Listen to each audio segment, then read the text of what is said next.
Today is January 16, 2022, second Sunday in Ordinary Time. On this Sunday, as we meditate on the life of the Lord who comes and walks among us, the Lord reveals who He is and what He came to do through the first miracle.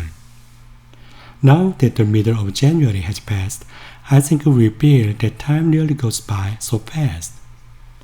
How long and how will my journey on earth continue, starting with the breath that the Lord has given me, and until I return to the Lord's arms again? I hope that my life living in this time is not a process that just comes and goes, finding the will of the Lord, listening to His heart, and achieving His plans. I deeply reflect on my wish that it would be the response of my life. What kinds of ways do people live? Perhaps there are three folk in the Lord. A comfortable way to live with your eyes closed, as if it were easy. The way to stay in the choice that takes a deep look into reality and agonizes over. And there will be paths that lead to life-changing actions that please the Lord. For Zion's sake I will not be silent, for Jerusalem's sake I will not be quiet, until her vindication shines forth like the dawn, and her victory like a burning torch. The words of this reading today are not tied to values that are evaluated by human eyes. Rather, it reminds us to live in Zion and Jerusalem, where the glory of the Lord is to be revealed.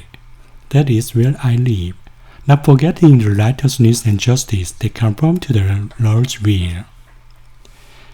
It tells us to seek the wisdom and grace of the Holy Spirit to discern the will of the Lord from the temptations of the world, that it is easy to live with our eyes closed and our mouths closed, and the whispers to flee into complacency. There are different kinds of spiritual gifts, but the same Spirit. To each individual, the manifestation of the Spirit is given for some benefit. In these words, we learn the direction of discernment and wisdom obtained through the Spirit of the Lord. If you follow the gaze of Our Lady, who is filled with the Holy Spirit, you will know it. The Blessed Mother's eyes remain on the wedding feast where joy should not fade, and the emptied wine. Here, the wedding feast encompasses the field of life we live in and the shape of the relationship we have to aim for. And wine means the sacrifice made by crushing and the true love that makes you drunk with incense. They have no wine. This verse tells us that the thirst for love that should be filled in a relationship is so great. This is a metaphor for the reality, community, and relationship in which the love that should eventually be filled is drying up. It is also a passage that makes you feel the motherhood of the Blessed Mother, who understands the suffering of human beings, children who live through all the difficulties they encounter in it. But one and the same Spirit produces all of this, distributing them individually to each person as He wishes. And this passage of reading reveals the promise that God's children, each of us, will receive the gift of merciful Spirit of God, who will look into and feel the most thirsty and painful things in life. And before that, it was expressed as some benefit. Benefit, common good. This is what the Lord wants. May all be filled with the beautiful and good love of God. After all, the Lord wants us to be happy as His children and our lives to be changed to get it. He also wants each other's goodness and love to spread to others and spread to greater love and happiness. Woman, how does your concern affect me? My hour has not yet come. What should we hope for? We should hope for that very love to be filled. Do whatever it tells you.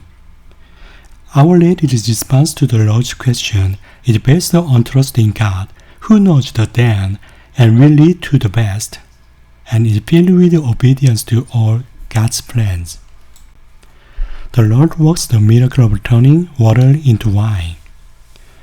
In the text of the Mass celebrated by hands of the priest, the part where a small amount of water is mixed with wine, while saying, "By the mystery of this water and wine, may we come to share in the divinity of Christ, who humbled himself to share in our humanity."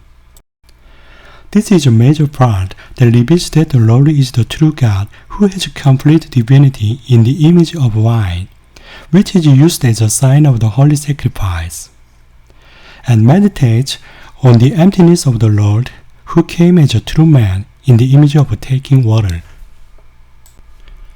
It reveals a sign that will transform the world and secular human affairs into a place filled with the love of God. A miracle is not a simple anomaly, but a tool that reveals the presence of God. The miracle of today's gospel, in which water turns into wine, is a promise that in this age, when joy and hope are lost due to dry love, a feast filled with eternal food will be prepared through the Lord, who will give his flesh and blood. So, shall your God rejoice in you. What the Lord wants to accomplish is through me. It is not quietly before Zion, pretending not to see the darkness, and choosing to remain silent before the errors of Jerusalem.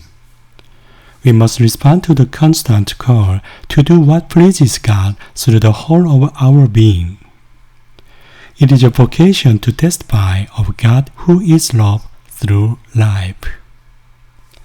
We are children who are invited to transform our lives like meaningless waters into the wine of living life.